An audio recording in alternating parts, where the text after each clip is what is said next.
Salve, salve Universo Tricolor, salve, salve família Sampaio na veia.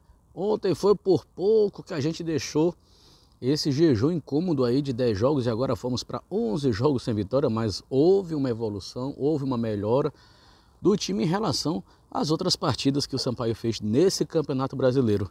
E aí, vamos para a vinheta para a gente poder falar um pouquinho desse jogo. Curte e se tu ainda não é inscrito, te inscreve logo. Bora lá, rola a vinheta.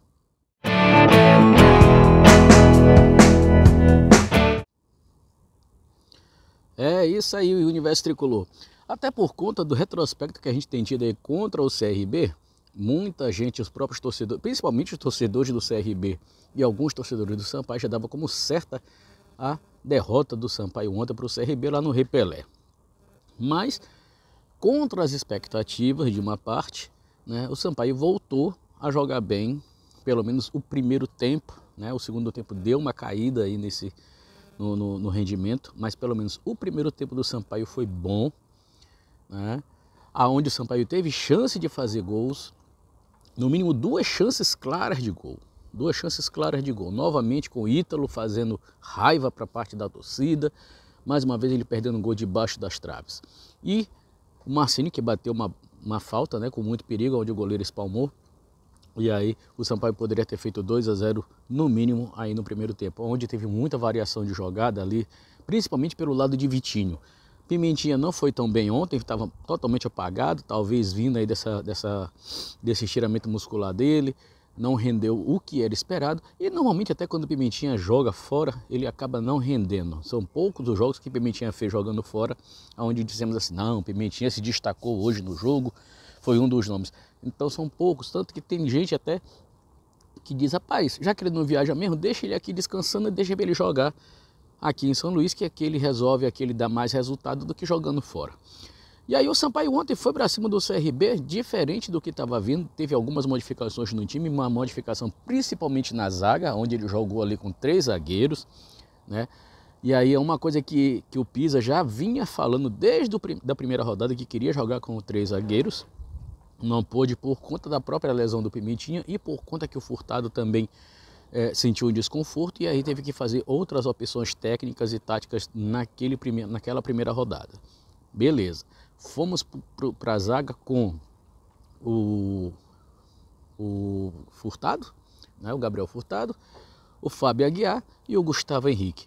Muito segura a partida do Furtado, né? O Fábio Henrique a gente quase nem ouvia falar a voz dele, o nome dele durante o jogo, né? Então, mas isso mostra que passou uma segurança ali, e foi um fato importante também, que foi o primeiro jogo aí que o Sampaio ficou sem levar gols na competição, né? Estamos ainda com esse saldo um pouco alto, negativo no caso, né? de gols levados, né? Principalmente dentro de casa, por conta que a zaga vinha falhando, mas ontem a zaga foi muito bem.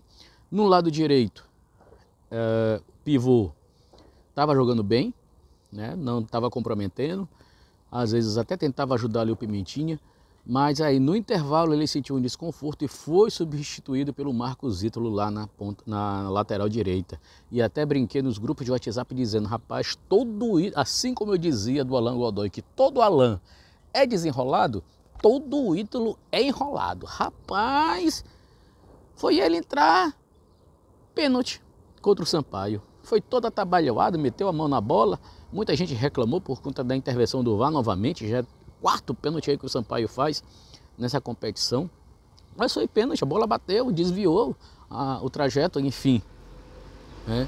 Sorte a nossa que Anselmo Ramon também, assim como os nossos atacantes, não estava inspirado. E aí isolou a bola e ficou nesse 0-0. Então no primeiro tempo, Marcinho jogou bem. Deu para ver uma certa evolução também na questão do ritmo de jogo dele. Ele foi, ia atrás, corria para um lado, corria para o outro, tentando fazer as jogadas. O Neto Paraíba também tentava ali fazer o que podia para poder ajudar. Na lateral esquerda, como a gente estava improvisado, né, do Pará que está lesionado, né, e também nós estamos do outro zagueiro, do Alisson, que também está machucado, que vai passar aí de 3 a 4 semanas. Então a lateral esquerda também não comprometeu, né? Então eu não gostei muito foi da questão do Luiz Otávio, né, ter voltado para aquela volância, né? Eu acho meio temeroso, preferia que fosse o Emerson Souza, continuasse, apesar dele não ter a saída de bola tão boa, mas eu preferia que fosse o Emerson Souza. E na frente, como eu falei, Pimentinha estava apagado, não estava numa noite inspirada, não apareceu praticamente nada, nas bolas que apareceu para chutar, isolou também, botava quase fora do estádio. O nosso glorioso, né, Ítalo perdeu um gol praticamente debaixo das traves, né, um carrinho lá que ele errou, simplesmente o tempo da bola. E o Vitinho pela ponta, né, estava bem, né, jogou bem também, não tenho que reclamar do Vitinho. Luiz Daniel está voltando à velha forma, né, muita gente reclamava do Luiz Daniel, que estava já falhando, que estava merecendo banco, não sei o quê, mas eu acredito ainda que Luiz Daniel é titular absoluto desse time, não tem o que se contestar, né? Já tem salvado várias vezes dentro desse campeonato, e aí para mim Luiz Daniel, por enquanto, é incontestável, assim como, claro, também até o próprio Pimentinha mesmo não tendo tido um jogo satisfatório como a gente queria. No segundo tempo, o time caiu bastante em relação ao ritmo que estava pregando no primeiro tempo, né? E fez com que o CRB crescesse, o CRB teve mais oportunidades, mas foi um jogo que teve oportunidades para os dois lados. O 0 a 0 no placar teimou por conta da incompetência dos atacantes, né? Tinha um tal de Brau, não sei das quantas lá, Mano Brau, não sei como é que é o nome do Brau também, que é do lado do time do CRB, que a vida dele era isolar a bola. A torcida então já estava impaciente com ele. E por conta do retrospecto do time que está aí sem vencer, né? Ainda não tinha vencido na competição também, assim como o Sampaio. Tanto é que no final do jogo a torcida começou a gritar olé nos passes do Sampaio. E o Sampaio já satisfeito com 0 a 0, também botou Eloy ali para segurar, tirou o meio, tirou os dois meias, né, que estavam lá, o Marcinho, e tirou o Neto Paraíba e colocou o Eloy ali para segurar aquele meio e fazer com que prendesse a bola, né, desse mais uma cadenciada. De certo que o Sampaio não sofreu, tá certo que talvez o CRB não seja aquela equipe que fosse fazer o teste para ver a questão dessa formação, mas pelo menos nesse jogo a formação foi bem, né, nesse 3-4-3 aí do Pisa, às vezes variando quando eu estava com a bola, quando eu estava sem a bola, porque às vezes o Vitinho também vinha ali para recompor também a lateral, né? Então foi uma evolução que a gente viu que deu para não ter tantas críticas assim. Agora vamos ver no próximo jogo se continua. Eu espero que ele continue com essa zaga, né? Mostrou que Furtado não é banco para ninguém ali. Mostrou que o Gustavo e o Fábio, que estavam sendo esperados para estrear, foi satisfatória, né, a estreia deles. E vamos ver a questão do Marcinho, né? Já vai para o seu terceiro jogo, né? Então a tendência é que ele se solte mais ali no meio, junto ali, seja com o Vila, seja com o Neto Paraíba. Eu espero que continue Neto Paraíba, porque o Vila também, apesar de ter essa saída de bola, de fazer isso tudo, mas o Vila, porra, é só o Vila entrar, o Vila entrou, já chama cartão, né? Entrou, já tomou logo o amarelo dele, que é de praxe ele tomar. Todo jogo ele tem que tomar um cartão, né? E agora tem que fazer esse ataque funcionar, né? Tem que fazer esse ataque funcionar, tem que ver. O Ítalo já está merecendo banco, faz tempo, né? O Ítalo já está merecendo banco, seja para ficar com o Vinícius Alves, que é o artilheiro do time na temporada, seja para botar o Patrick Carvalho. O Cascais não está nem sendo mais falado, né? Acho que não está. Oh, meu Deus do céu. E aí esperar ver, quem sabe, aí na janela de transferência, quando abrir em julho, talvez traga uma peça ou outra ali na frente para poder fortalecer ainda mais a equipe. Eu acredito que o time não é ruim, né? Falta aí, porque foram 11 jogadores que chegaram, então tem que dar esse time, tem que dar esse tempo aí para eles poderem fazer o entrosamento, para eles poderem fazer essa parte técnica e tática, até porque agora mudou, né? O Pisa queria nesse 3-4-3 e agora finalmente ele conseguiu colocar o que ele queria. E aí eu vou botar também aqui no final a entrevista coletiva do Pisa que ele deu ontem, depois do jogo contra o CRB. E aí, próximo jogo contra o Juventude, que também está numa draga lá, né? O Juventude que tem a sua estrela, o Nenê, que é a última temporada dele como jogador, depois ele volta para o Vasco, mas como dirigente, na parte de, não é nem dirigente, não sei, ele vai voltar para lá, não interessa para onde ele vai. Mas é um jogador perigoso e a gente tem que tomar todas as precauções dentro de casa, a gente tem que manter o foco e tem que voltar a vencer dentro do Castelão, com o apoio de vocês, torcedores, que tem que voltar também ao estádio. Ficou muito boa a participação de quase 4.000 torcedores no outro jogo passado contra o Mirassol, mesmo com greve, mesmo com chuva, mesmo com o que poderia ter tido.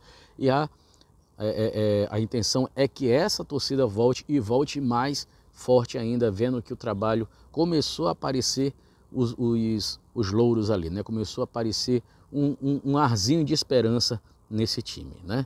Agora vamos para o segundo jogo aí contra, segundo jogo que eu falo assim, segundo jogo seguido talvez com esse esquema que ele está querendo de 3-4-3, para ver se realmente engrena, e vamos ver essa questão do ataque. No mais, talvez percamos aí, temos que torcer para uns tropeços aí durante o campeonato de hoje, né, na rodada. Estamos aí em 16º, 2 pontos, e aí vamos para cima do Criciúma, do Juventude, no próximo sábado, 6 de maio, horário bom, 18h15, horário bom, sai cedo, começa cedo, termina cedo.